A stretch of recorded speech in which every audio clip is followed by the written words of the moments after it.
Dan semangat-semangat kita juga, kita akan bersama dengan Ustaz untuk meneruskan penghayatan kita dan teruskan pemahaman kita tentang peristiwa hijrah ataupun awal Muharram ini. Baik, telah pun bersedia di atas talian panggilan telefon Ustaz Zarifi Daud. Assalamualaikum Ustaz. Waalaikumsalam warahmatullahi wabarakatuh. Apa khabar Farin Syirah? Sihat ya? Sihat, alhamdulillah. Ustaz sihat ke di sana? Alhamdulillah. Salam ma'al hijrah.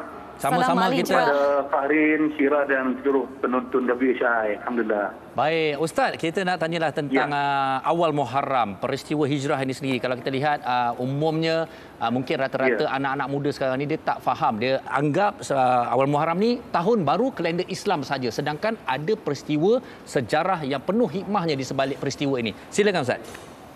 Okey, Farin Syirah dan penonton sekalian. Kita sambut awal Muharram ataupun kita sebut sebagai Ma'al Hijrah. Ini merupakan kalender yang telah ditentukan oleh ketika mana Sayyidina Umar Al-Khattab menjadi khalifah. Jadi pada waktu itu setelah perbincangan dengan sahabat-sahabat, akhirnya semuanya bersetuju untuk memulakan takwim hijrah itu. Permulaannya ialah bulan Muharram dan diambil sempena ataupun semangatnya itu daripada peristiwa hijrah Rasulullah sallallahu alaihi wasallam. Ada cadangan yang lain lagi. Ambil sempena tahun kelahiran Rasulullah, sempena Ramadan, tapi akhirnya sepakat mengambil sempena peristiwa hijrah Rasulullah sallallahu alaihi wasallam. Jadi cuma para orang sirah sebut per kita Farin Syirah, peristiwa hijrah Rasulullah itu tidaklah berlaku pada bulan Muharram tetapi berlaku pada bulan Rabiul Awal. Tetapi kita bila kita sambut tahun baru ni, kita mengambil semangat, kita refresh balik, kita menekuni balik, menghayati balik peristiwa hijrah Rasulullah sallallahu alaihi wasallam. Kerana Farin Syirah dan penonton sekalian, peristiwa hijrah Rasulullah ini berlaku dengan penuh kepayahan, pengorbanan, dan semata-mata Rasulullah dan para sahabat mahu supaya kita semua ni umat Islam terima hidayah Islam.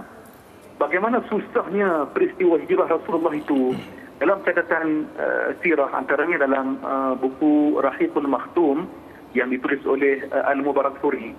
Rasulullah sallallahu alaihi wasallam ketika malam keluar daripada rumah Abu Bakar, Nabi pergi ke Gua Sur dulu. Fahrin dan Syirah tentu dah sampai di Makkah kan, sama ada buat umrah ataupun buat haji. Kalau kita tengok Gua Sur tu, ya Allah, Bukit Sur tu tinggi tu kan. Kita selalunya, saya pun duduk dalam bas, ya, di bawah kan, tak naik atas pun. Dalam catatan Sirah menyatakan Nabi naik ke puncak itu dengan Nabi berjalan menggunakan secara jengket, Fahrin. Kita sebut jengket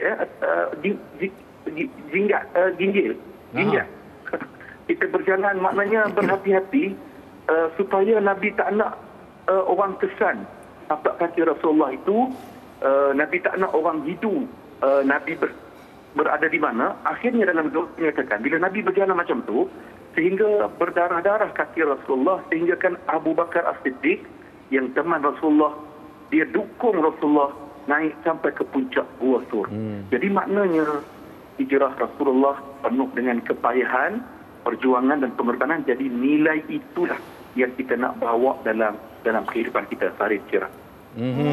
Baik. Dan Ustaz, mungkin ada sedikit apa-apa amalan ataupun pesanan yang boleh kita amalkan untuk tahun baru ini, Ustaz? Dan sebarang mungkin ada ramai juga bertanya tentang kaifiat bulan Muharram ini sendiri dan awal Muharram ini sendiri. Kalau ada yang boleh dikongsikanlah. Okey, Farin, bulan Muharram nanti, jangan lupa antaranya 10 Muharram nanti, hari Ashura kan, maknanya kita boleh berpuasa sunat. Dan Nabi SAW pernah ditanya, sahabat pernah tanya pada Rasulullah, hijrah apakah yang paling terbaik? Rasulullah menjawab, hijrah yang terbaik itu ialah meninggalkan perkara yang dibenci oleh Tuhan kamu. Hadis riwayat Imam Ahmad. Maknanya ini jawapan Rasulullah sallallahu alaihi wasallam bagi kita orang Muslim, orang beriman. Marilah tahun baru ini, tahun baru hijrah ini, kita berazam untuk jadi orang yang lebih baik. Saya nak berkongsi 5 tips yang kita boleh amalkan bersama. Nombor 1, kita terus melakukan amalan kebaikan walaupun sedikit. Tetapi kita berterusan buat kebaikan. Kerana dalam agama, amalan yang walaupun sedikit, tetapi ia berterusan, itu yang lebih disukai oleh Allah Subhanahu Wa Taala. Nombor dua, perkara-perkara yang wajib. Contohnya, salat, ya, puasa, zakat dan seumpamanya yang wajib, yang fardu kepada kita laksanakan sebaik mungkin. Dua. Nombor tiga, kita bersahabat dengan orang yang baik-baik. Nombor empat, kita rajinkan diri untuk habis ke majlis-majlis ilmu seperti di masjid, di surau ataupun kita tonton program ya.